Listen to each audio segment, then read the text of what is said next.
Welcome to learner B. I am Shivani Chauhan. Class 8 science की जो नई बुक है उसका चैप्टर 12 सम नेचुरल फिनोमेना। हम लाइन बाय लाइन एक एक वर्ड को पढ़ेंगे, समझते हुए चलेंगे अलॉन्ग विद एक्टिविटीज़। तो in this chapter we shall discuss two destructive natural phenomena, यानी कि इस चैप्टर में हम लोग दो डिस्ट्रक्टिव नेचुरल फिनोमेना के बारे में पढ़ने वाले हैं। डिस्ट्रक्शन जो क्रिएट करते हैं, जो तबाही मचाते हैं, लाइटनिंग एंड अर्थक्वेक। बिजली गिरती है, कई बार हम सुनते हैं कि बिजली गिरने से लोगों की मृत्यु हो जाती है। ऐसे ही अर्थक्वेक भी बहुत तबाही मचाता है। We shall also discuss what steps we can take to minimise destruction caused by these phenomena. हम ये भी पढ़ेंगे कि किस तरीके से ये जो फिनोमेना से डिस्ट्रक्शन होता है, तबाही मचती है, उसको हम लोग कम कैसे कर सकते हैं। उस तबाही को बहुत सारे स्टेप्स होते हैं जिनको हम लेकर के बच भी सकते हैं। सबसे पहले आता है lightning. You might have seen sparks on an electric pole when wire become loose। जब वायर लूज हो जाते हैं तो कई बार हमें बिजली के खंभों पे कुछ चरचर की आवाज़ आती है और स्पार्क्स दिखते हैं, है ना। This phenomena is quite common when wind is blowing and shaking the wires. तो जब हवा चल रही होती है, वायर्स हिल रहे होते हैं, तो वायर्स लूज हो जाते हैं और स्पार्कलिंग उसमें होने लगती है। You might also have seen sparks when a plug is loose in its socket, है ना। जब सॉकेट में भी लूज हो जाता है तब भी स्पार्क हो जाता है। Lightning is also an electric spark but on a huge scale. तो जो स्पार्क हमें दिखते हैं तो बहुत ही छोटे हैं, बट जब बिजली कड़कती है ना तो आप देखते हैं एकदम से रात में भी लाइट हो जाती है ना। In ancient times, people did not understand the cause of these sparks. They were therefore afraid of lightning and thought that the wrath of gods was visiting them. तो जब पुराने ज़माने में लोगों को नॉलेज नहीं थी बिजली कड़कने के बारे में, क्यों होता है ऐसा, तब उनको लगता था कि ईश्वर का प्रकोप अब उनको झेलना पड़ेगा। Now of course we understand that lightning is caused by the accumulation of charges in the clouds. हमें पता है, हम इसी चैप्टर में और भी आगे पढ़ेंगे कि लाइटनिंग्स कैसे होती है। बहुत डिफरेंट चार्जेस एक्यूमुलेट हो जाते हैं, इकट्ठा हो जाते हैं बादलों में। We need not to be afraid of lightning but we have to take precautions to protect ourselves from the deadly sparks। हमें अब ये बिजली जो कड़कती है इससे डरने की कोई ज़रूरत नहीं है, मगर हमें कुछ सावधानियां बरतनी चाहिए इनसे बचने के लिए। Sparks that the Greeks knew about। तो एंशियंट ग्रीक सिविलाइजेशन में स्पार्क्स को क्या समझा जाता था। तो ancient Greeks knew as early as 600 BC that when amber क्या है, amber is a kind of resin मतलब आप समझ लीजिए एक लिक्विड टाइप का। When rubbed with fur it attracts light object such as hair. तो एक रेजिन था, उसको जब हम किसी फरी ऑब्जेक्ट पर रब कर देते थे तो चीज़ें अट्रैक्ट होने लगती थी उस पर, जैसे कि बाल।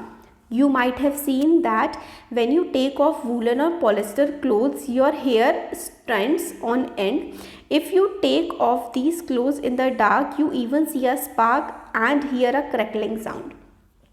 अभी सर्दियाँ स्टार्ट होने वाली हैं, आप लोग ना कभी अंधेरे कमरे में स्वेटर उतार करके देखिएगा, ऊन वाला स्वेटर। आपको कर की आवाज़ आएगी, साथ साथ आपको कुछ ना चमकता हुआ भी दिखेगा। यही होता है इलेक्ट्रिक स्पार्क। ये बहुत छोटे स्केल पे दिख जाएगा आपको। In 1752, Benjamin Franklin, an American scientist, showed that lightning and the spark from your clothes are essentially the same phenomena। मतलब आसमान में जो बिजली कड़क रही है और आप जब स्वेटर उतार रहे हैं तब जो आपको हल्की सी लाइट दिख रही है वो बिल्कुल सेम फिनोमेना है। बस जब आप स्वेटर उतार रहे हैं तो वो छोटे स्केल पर हो रहा है और आकाश में जो बिजली कड़कती है वो बहुत ही लार्ज स्केल पे होती है। However, it took 2000 years for this realization to occur। 1752 में बेंजामिन फ्रैंकलिन ने बता दिया था ये, बट 2000 साल लग गए इसको ढंग से समझने में कि एक्चुअली होता क्या है। इतने साल क्यों लगे, बूजू सोच रहा है। तो बच्ची बताती है कि साइंटिफिक डिस्कवरीज बहुत हार्ड वर्क के बाद आती हैं, इसलिए साइंटिफिक डिस्कवरीज करने में लंबा समय लग जाता है। नेक्स्ट है, we shall now study some properties of electric charges। we shall also see how they are related to the lightning in the sky। जो इलेक्ट्रिकल चार्जेस जनरेट हो रहे हैं और जो आकाश में बिजली कड़क रही है वो कैसे रिलेटेड है। Let us perform some activities to understand the nature of electric charges. हम कुछ एक्टिविटीज़ करेंगे ये समझने के लिए कि इलेक्ट्रिक चार्जेस का नेचर क्या होता है। But recall first, you might have played as a game when you rub a plastic scale on your dry hair, the scale can attract very small pieces of paper। आप भी करके देख लीजिए, आपके धुले हुए बाल हैं, तेल ना हो, उस पर स्केल रगड़िए बालों पर और छोटे छोटे जो पेपर के पीसेस उसको अट्रैक्ट कर लेते हैं, उस स्केल को, उस स्केल पर अट्रैक्ट हो जाते हैं छोटे छोटे कागज़ के पीस। तो यही है चार्जिंग बाय रबिंग। आप ये लोग एक्टिविटी बचपन से आई गेस करते आ रहे होंगे। तो एक्टिविटी 12.1 है कि आपको क्या करना है, एक रीफिल लेनी है। पुराने हो जाते हैं ना जैसे बॉल पेन, तो उसके अंदर रीफिल होती है, पहले तो आती थी, अब पता नहीं आप लोग यूज़ करते नहीं करते। तो रीफिल को आपको ना जैसे रब करना है, बहुत तेज रब करना है एक पॉलीथिन पर। फिर उसके बाद क्या करना है, छोटे छोटे पेपर के टुकड़ों को कर लेना है और इस रीफिल को इन पेपर के टुकड़े के पास लेकर के जाना है। आप लोग ये वाली एक्टिविटी कई सारी चीज़ों से कर सकते हैं कि पेपर के टुकड़े लिए आप कर सकते हैं, उससे जो सूखी हुई पत्तियां होती हैं उसको तोड़ करके, मस्टर्ड के जो दाने होते हैं उनसे कर सकते हैं। सब के सब अट्रैक्ट होंगे उस रीफिल से जिसको आपने चार्ज किया है घिस कर। तो देखो, when a plastic refill is rubbed with polythene it acquires a small electric charge. तो वो अट्रैक्ट क्यों कर रहा है, वो पेपर को अट्रैक्ट क्यों कर रहा है, क्योंकि बहुत ही थोड़ा सा ना इलेक्ट्रिकल चार्ज उसमें आ गया है जब आपने उस प्लास्टिक रीफिल को रब किया है। सिमिलरली व्हेन प्लास्टिक कोम को जब आपने ड्राई हेयर पर रब करते हो, वो भी एक स्मॉल इलेक्ट्रिकल चार्ज एक्वायर कर लेता है, स्मॉल चार्ज वो एक्वायर कर लेता है। दीज ऑब्जेक्ट जो चार्ज को एक्वायर कर लेते हैं, जिनमें चार्ज आ जाता है, उसको हम लोग चार्ज ऑब्जेक्ट कहते हैं। In the process of charging the refill and the plastic comb, polythene and the hair also gets charge. तो चार्जिंग के प्रोसेस में ना जब हम घिसते हैं तो ये सारे के सारे ऑब्जेक्ट, पॉलीथीन हो गया या फिर प्लास्टिक कोम्ब हो गया, रीफिल हो गया, ये सब चार्ज हो जाते हैं। एक और एक्टिविटी हम लोग ट्राई करते हैं। तो कुछ ऑब्जेक्ट्स को कलेक्ट करना है जो कि जैसे 12.1 टेबल में गिवन है, और फिर आपको बताना है रब करने के बाद क्या वो अट्रैक्ट करेंगे, वो चार्ज होंगे या फिर चार्ज नहीं होंगे। तो जब आपने रीफिल को प्लास्टिक से घिसा था तो प्लास्टिक और रीफिल दोनों चार्ज हुए थे। तो यहाँ पे सबसे पहले रीफिल ही दिया हुआ है और इधर पॉलीथीन या फिर वूलन क्लॉथ दिया है। तो ये मटेरियल है, क्या ये अट्रैक्ट करेंगे पीस ऑफ पेपर को? तो यस, ये अट्रैक्ट करेंगे। क्या ये चार्ज हुए हैं? तो यस, ये चार्ज हुए हैं। दूसरा है बलून। बलून को आपने क्या किया है, पॉलीथीन से रगड़ा है या फिर ड्राई हेयर से रगड़ा है, तो इसमें भी अट्रैक्शन आएगा क्योंकि ये चार्ज हो चुके हैं दोनों ऑब्जेक्ट्स। इरेजर और वूल अट्रैक्ट करेंगे क्योंकि ये चार्ज हो चुके हैं। आप अपनी रबड़ को भी आप ऊन से करेंगे ना, घिसेंगे, तो वो भी अट्रैक्शन आ जाएगा। स्टील खुद एक कंडक्टर है, तो आप उसको रगड़ लीजिए, वो कुछ भी अट्रैक्ट नहीं करने वाला है, वो चार्ज नहीं होता है। समझ में आया? स्टील चार्ज नहीं होता है घिसने से, तो does not attract, not charge. आप और भी कर सकते हैं।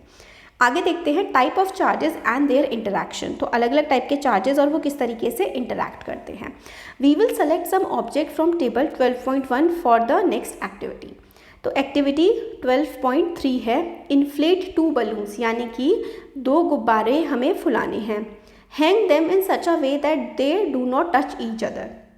तो 2 गुब्बारे फुला करके आपको इस तरीके से लटका देने हैं कि वो एक दूसरे को टच ना करें। अब क्या करना है, रब both the balloon with a woollen cloth and release them.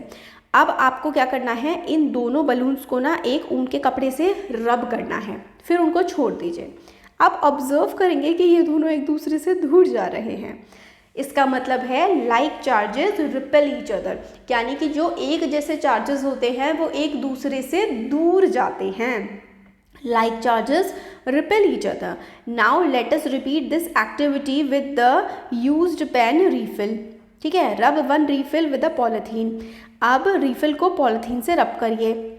Place it carefully in a glass tumbler. आप एक refill को घिसिए और उसको टम्बलर में रख दीजिए। ठीक है, फिर उसके बाद place it carefully टम्बलर में रख दिया। अब क्या करना है, रब the other refill also with polythene. एक और रिफिल को आपको पॉलीथीन से रब करना है। Bring it close to the charge refill. अब आप चार्ज रिफिल के पास लेकर के आइए इस रिफिल को।